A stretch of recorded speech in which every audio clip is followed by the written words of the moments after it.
Friends, hello friends, मैं और हूं आज हम नए एक ऐसे ताना विज्ञान के एक्सपेरिमेंट के बारे में बात करने वाले हैं जो इंसानियत की क्रूरता और दानवता को दर्शाता है। कई दिनों से इंटरनेट पर द रशियन स्लीप एक्सपेरिमेंट के नाम से कई सारे वीडियोस वायरल हो रहे हैं। शायद आपने भी इनमें से कई सारे वीडियोस देखे होंगे या फिर इंटरनेट पर इस बारे में कहीं ना कहीं पढ़ा होगा, लेकिन क्या ये सच में विज्ञान की क्रूर सच्चाई है?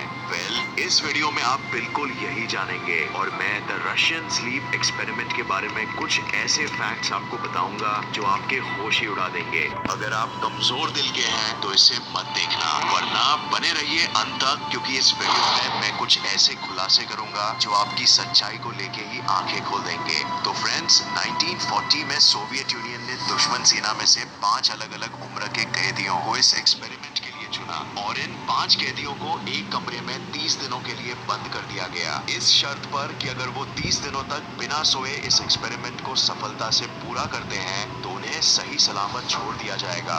ये कह के उन्हें इस तरह के कमरे में रखा गया जहां खाने के लिए खाना, पीने के लिए पानी, एक टॉयलेट और पढ़ने के लिए कुछ किताबों की सुविधा दी गई, लेकिन उन्हें सोने के लिए या बैठने के लिए कोई भी तरीके की सुविधा नहीं दी गई। और इस एक्सपेरिमेंट पर नजर रखने के लिए 2 वन वे मिरर्स लगाए गए थे, क्योंकि उस वक्त सीसीटीवी कैमरास नहीं होते थे। उन 5 कैदियों को नींद न आए, इसीलिए उस कमरे में धीरे धीरे एक एक्सपेरिमेंटल जहरीली गैस ऑक्सीजन के साथ उचित मात्रा में छोड़ी गई। ये गैस एक केमिकल स्टिमुलेंट की थी, जैसे कोकेन या एम्फेटामिन, जो उन्हें जगाए रख सके। पहले 4 दिनों तक सब कुछ नॉर्मल था, लेकिन 5वें दिन से उन कैदियों की बेचैनी अचानक से बढ़ने लग गई और 90वें दिन उनमें से एक कैदी मानसिक संतुलन खोने के कारण 3 घंटों तक लगातार चीखता रहा, जिस वजह से उसके गले के वोकल कॉर्ड्स फट गए। इस गैस का असर अब सारे कैदियों पर भी समान रूप से दिखने लगा था, जिस वजह से वो सारे कैदी अजीब तरीके से बड़बड़ाने लगते।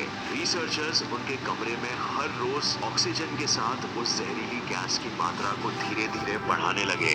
अगले दिन एक कैदी ने दिए गए बुक्स के पन्नों को फाड़कर आईनों के ऊपर चिपका दिया ताकि रिसर्चर्स को अंदर का ना दिख सके, और उसके बाद रूम में सन्नाटा फैल गया। हालांकि रिसर्चर्स को रूम में हो रहे ऑक्सीजन के उपयोग से पता चल रहा था कि वो सारे कैदी जिंदा है। जब अंदर से कोई आवाज नहीं आने लगी, तब रिसर्चर्स ये डाउट करने लगे कि शायद सारे कैदी मरने के कगार पे आ चुके होंगे। उसी वक्त उन्होंने उस कमरे में से जहरीली गैस को निकालकर कमरा खोलने का फैसला किया। जैसे ही रिसर्चर्स ने उन कैदियों को अंदर आने की सूचना दी, अंदर से रोंगटे खड़े कर देने वाली आवाज निकली, जिसमें एक कैदी ने कहा, हमें आजादी नहीं चाहिए, हमें यहीं रहना है।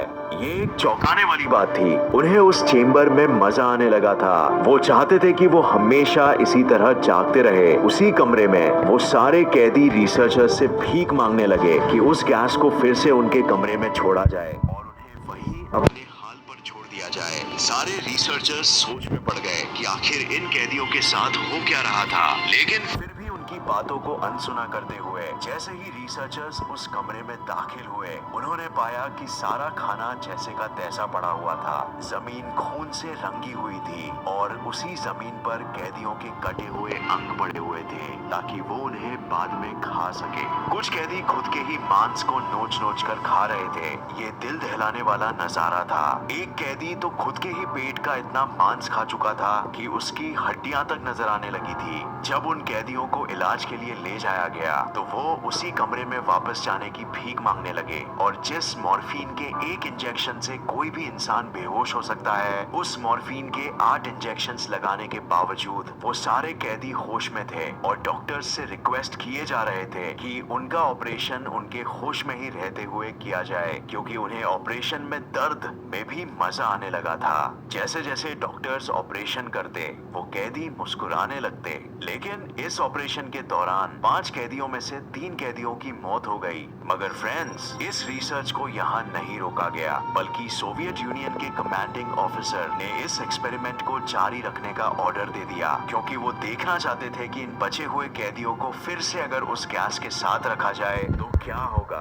ये एक्सपेरिमेंट अब हैवानियत का रूप लेने लगी थी और इसीलिए रिसर्चर्स इस एक्सपेरिमेंट को यही रोकना चाहते थे। पर कमांडिंग ऑफिसर के इस ऑर्डर के वजह से उन्हें ये एक्सपेरिमेंट ना तो सिर्फ जारी रखना पड़ा बल्कि उन्हीं 2 कैदियों के साथ 3 रिसर्चर्स को भी उसी कमरे में दाखिल कर दिया गया। जब उन बचे हुए 2 कैदियों को वापस रूम में ले जाने के लिए बेड से बांधा जा रहा था तो वो काफी छटपटा रहे थे, लेकिन जैसे ही उन्हें ये पता चला कि उस गैस के साथ वापस उन्हें उस कमरे में रखा जाने वाला है, तब वो दोनों कैदियों की छटपटाहट अचानक से बंद हो गई और दोनों मुस्कुराने लगे।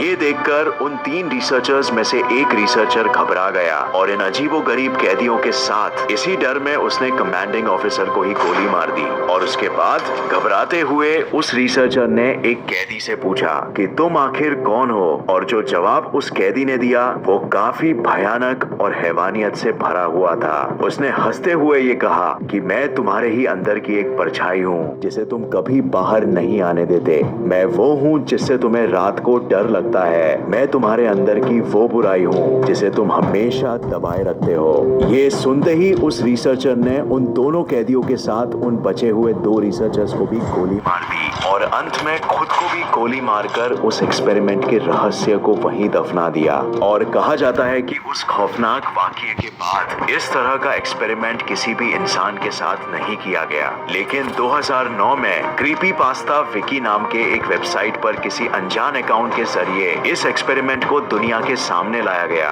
और दावा किया गया कि ये एक ऐसा रहस्य है जो दुनिया से जानबूझकर छुपाया गया था। ये तो थी एक्सपेरिमेंट की बात। अब हम देखेंगे कि आखिर इसमें कितनी सच्चाई थी। इस एक्सपेरिमेंट के बारे में जब रशियन गवर्नमेंट से पूछा गया था तो उन्होंने साफ तरीके से इस एक्सपेरिमेंट को झुठला दिया। अगर साइंटिफिक तरीके से देखा जाए तो इस कहानी में ऐसा कहा गया था कि उन कैदियों के ऑपरेशंस के वक्त उनके दिलों में हवा जाने के बावजूद वो बहुत देर तक जिंदा थे, मगर ऐसा हो पाना नामुमकिन है। अगर इंसान के दिल में जरा सी भी हवा चली जाए तो उसी वक्त हार्ट अटैक से उसकी मौत हो जाएगी। तो ये सवाल जरूर खड़ा होता है कि दिल में हवा होने के बावजूद वो 2 कैदी आखिर कैसे इतने दिनों तक जिंदा रह पाए।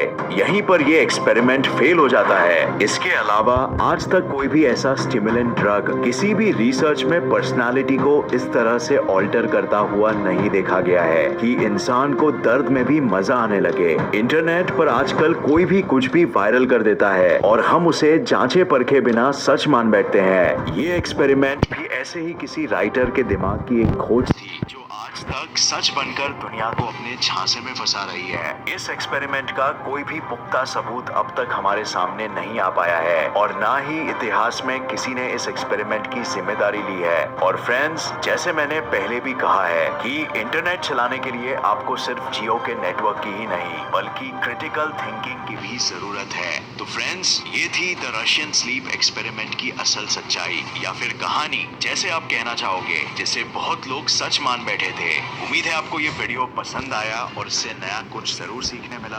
आपको क्या लगता है, क्या इस कहानी में थोड़ी सी भी सच्चाई हो सकती है? हाँ कि ना? कमेंट करके अपनी राय जरूर बताना, हमें हम जानना चाहेंगे। अगर आपको ये वीडियो पसंद आया तो इसे लाइक और शेयर करना मत भूलिए और ऐसे ही साइंस वीडियोस के लिए इस चैनल को सब्सक्राइब करके नोटिफिकेशन बेल ऑन करना मत भूलिए। और मैं आपको नेक्स्ट वीडियो में मिलूंगा ऐसे ही किसी इन्फॉर्मेटिव वीडियो के साथ। तब तक के लिए देखते रहिए और सीखते रहिए। जय हिंद।